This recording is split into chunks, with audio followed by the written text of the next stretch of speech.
Rohitsinh Rajput, zonal પ્રવક્તા, ગુજરાત પ્રદેશ કોંગ્રેસ સમિતિ. સૌરાષ્ટ્ર યુનિવર્સિટીમાં સ્નાતક કોર્સોના સેમ 5 અને સેમ 6ની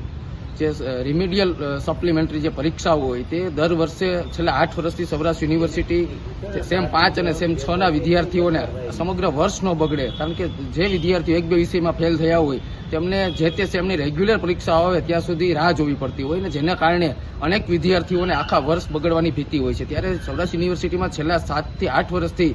આ સ્પેશિયલ પરીક્ષા, સપ્લિમેન્ટરી પરીક્ષાનું આયોજન થતું હતું, પણ આ વર્ષે જ પરીક્ષા ન યોજાતા વિદ્યાર્થીઓમાં આક્રોશ જોવા મળ્યો છે ને અમને અનેક ફરિયાદો આવી છે કે સત્તાધીશો શા માટે વિદ્યાર્થીઓ પ્રત્યે સંવેદના નથી કરતા. એક તરફ સૌરાષ્ટ્ર યુનિવર્સિટીના અનેક વિદ્યાર્થીઓને ફરિયાદો આવી છે કે જે સૌરાષ્ટ્ર યુનિવર્સિટીના જે પેપર ચેક થાય છે તે યોગ્ય રીતના પેપર ચેક નથી થતા અને જે પેપર ચેક કરનારા પ્રાધ્યાપકો વેઠ વાળે છે, જેને લીધે વિદ્યાર્થીઓને 1 થી 5 સેમમાં ફર્સ્ટ ક્લાસ આવ્યા હોય ને સેમ 6ની અંદર ફેલ થયા હોય, એવા અનેક કિસ્સા હોય. એવું નથી કે તમામ